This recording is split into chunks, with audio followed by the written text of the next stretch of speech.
그러면 정부에서는 이렇게 이야기하는데, 그러면 이 교회는 어떻게 해야 되느냐?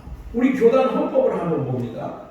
교단 헌법에 제1조 교회에 대해서 정의를 하고 있어요. 교회에 대해서 정의를 하고 있어요. 여러분 잘 들어보세요. 이거 잘 들으셔야 돼요.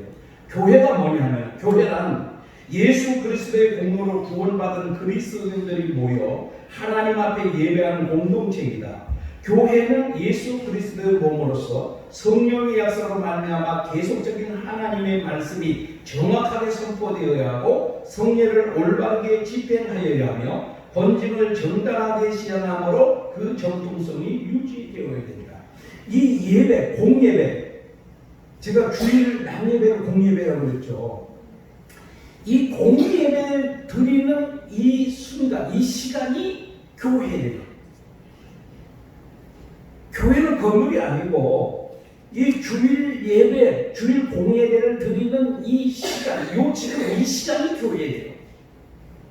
예배 마치고 가면 성도들이 그것도 그 교회 아닙니다. 지금 예배 드리는 이 순간이, 지금 이 시간이 교회가 형성이 된 거예요. 그러니 교회가 예배를 중단했다, 교회가 예배를 폐지했다, 교회가 사라져버린 거예요. 이 개념을 분명하게 알아야 돼요. 무슨 얘기인지 아시겠어요? 교회는 예배 공동체다. 예배 드리는 시간에 교회가 형성이 되고, 그래서 이제 예배 드릴 때의 교회를 뭐라고 말하냐면 모이는 교회. 그 다음에 이제 예배 마치고 이제 흩어지는 것을 흩어지는 교회, 이렇게 표현을 합니다. 그러니까 우리가 분명하게 교회를 형성되는 것은 주일 공예배를 드리는 이 시간이다. 지금 우리가 교회예요. 지금 우리가 교회예요. 그런데 예배를 안 드리는 교회는 교회가 아닙니다. 교회가 될 수 없어요. 그런데 어떻게 예배를 중단하거나 폐할 수가 있겠습니까? 이거는 교회의 해체, 교회 해체밖에 안 되는 거예요. 그런데 기독교계의 지도자들이 온라인 예배로 대체하겠다, 어쩌겠다, 이런 얘기들을 하고 있거든요. 저는 참 작은 교회 목사지만 저런 분들이 어떻게 목사가 됐는가, 저는 크게 이해가 안 돼요. 제가 이런 얘기하면 교만하다고 여러분은 지금지 모르겠는데, 오늘 여기 분명하게 교회 정의에 나와 있잖아요. 예배 드리는 그 시간이 교회라는 거. 근데 예배를 안 드리는데 어떻게 교회가 됩니까? 그런 분들이 목사예요. 그런 큰 교회 목사예요. 그리고 대한민국 어떤 교회 저기에 아주 중요한 직책을 맡고 있는 분들입니다. 예를 들면 한기총, 예를 들면 한국 기독교 총연합회,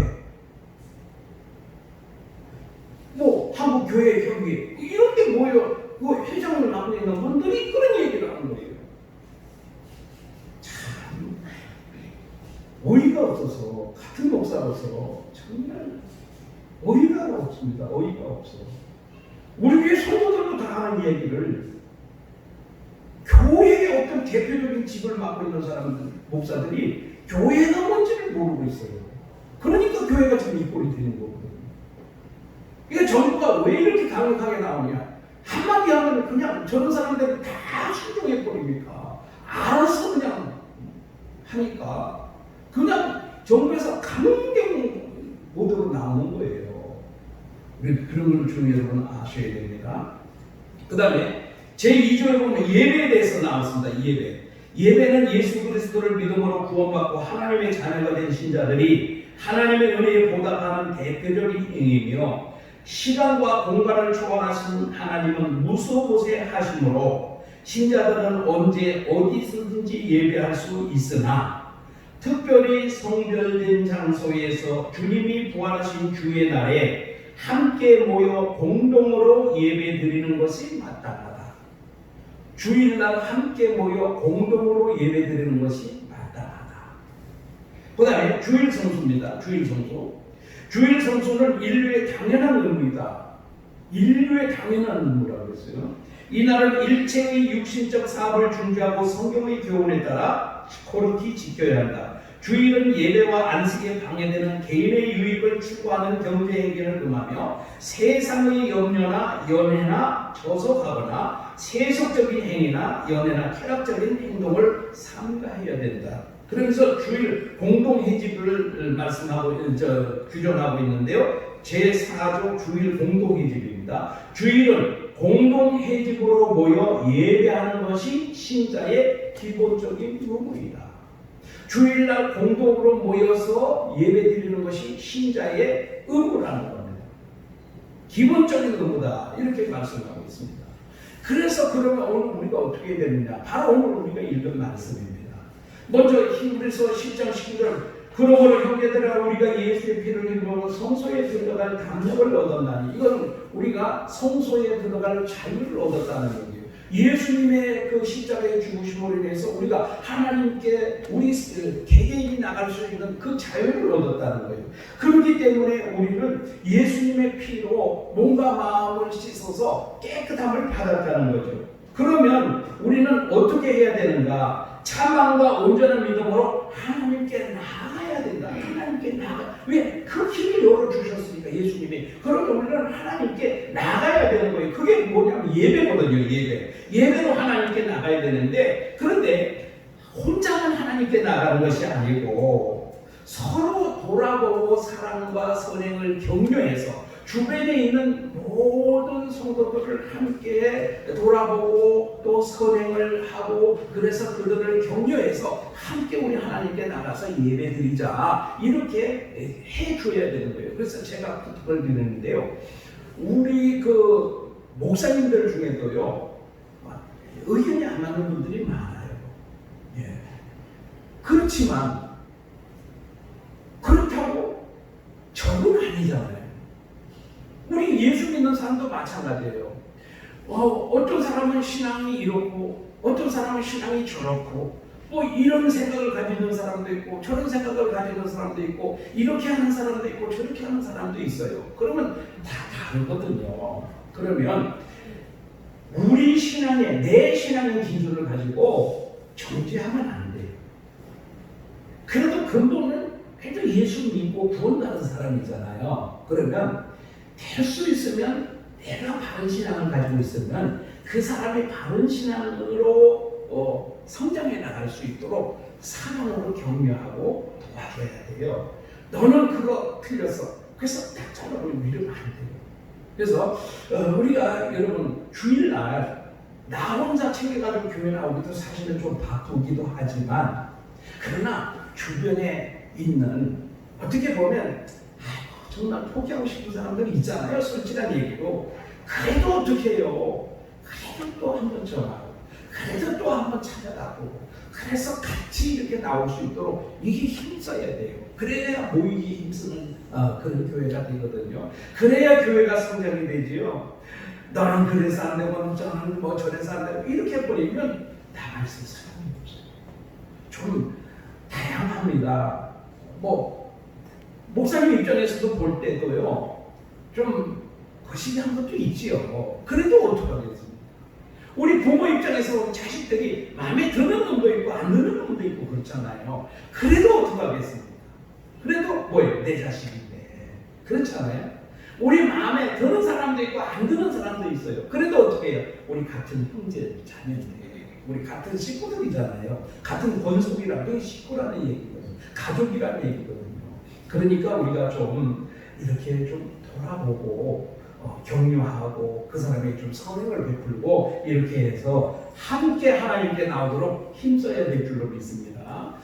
그래서 될 수 있으면요 주일날 아침에 하기 힘드시면요 토요일날이나 금요일날 될 수 있으면 좀 챙겨야 될 분들한테 전화도 한번 챙겨주시고 좀 찾아가 보시기도 하고요. 그 사람이 좀 요즘 좀 어려움을 느낀다 싶으면 조금 물질적으로도 좀 도와주고 그렇게 하면 사람 마음이 녹아져야 나오거든요. 좀 그렇게 해주시길 부탁을 드립니다. 그래서 좀 다른 사람이 오더라도 다른 사람이 나하고 좀 안 맞는 사람이 있더라도 그를 어떻게 좀 포용해주고 안아주고 받아주고 좀 너그럽게 대해줄 수 있는 우리 교회가 되시기를 부탁을 드립니다. 그래야 교회가 부흥할 수 있어요. 그래서 이런 사람도 있고 저런 사람도 있다는 것을 우리가 꼭 생각을 하시고, 그래서 서로 돌아보아 사랑과 선행으로 격려하며 모이기를 피하는 어떤 사람들에게 습관하지 말고 구원하여야 된다.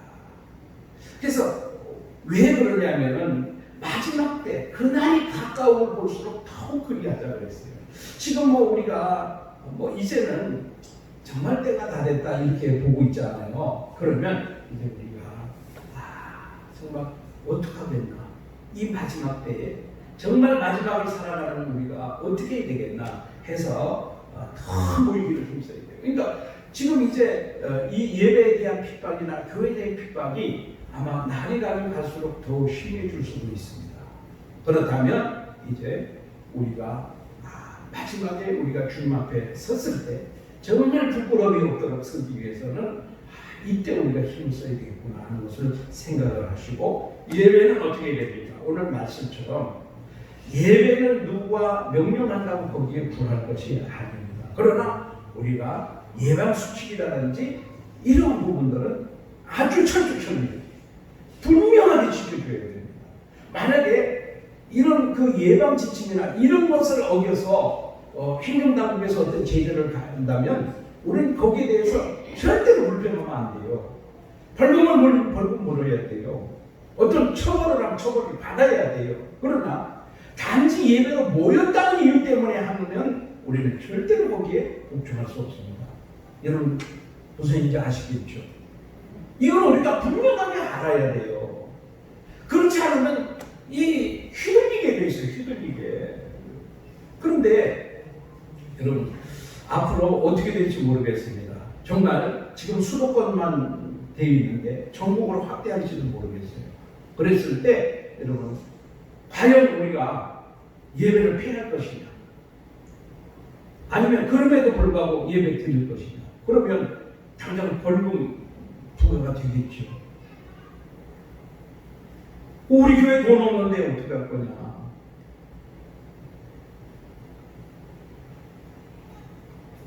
그러니까 약해지는 거예요. 그러니까 약해질 수밖에 없어요. 그럴 때 정말 우리가 사자굴에 던져지더라도 예배는 포기할 수 없다. 그런 각오와 오늘 여러분 우리에게 있어야 될 줄 압니다. 지금 영상을 하나 보려고 하는데요.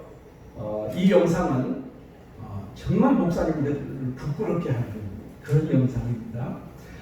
누구냐면 이동욱 경기도 의사협회 회장입니다. 이 양반이 교회를 향해서 일침을 가했습니다. 이분은 이제 의사고 경기도 의사협회 회장이니까 의학적으로 전문의입니다. 그분이 이번 광복절 집회와 또 교회와 그리고 이 코로나 확산 원인이 어디에 있는가를 분석을 했는데 거기에 제 사적인 생각을 집어넣지 않고 그냥 우리가 동영상을 보고 여러분이 보시고 판단하시기를 부탁을 드리겠습니다.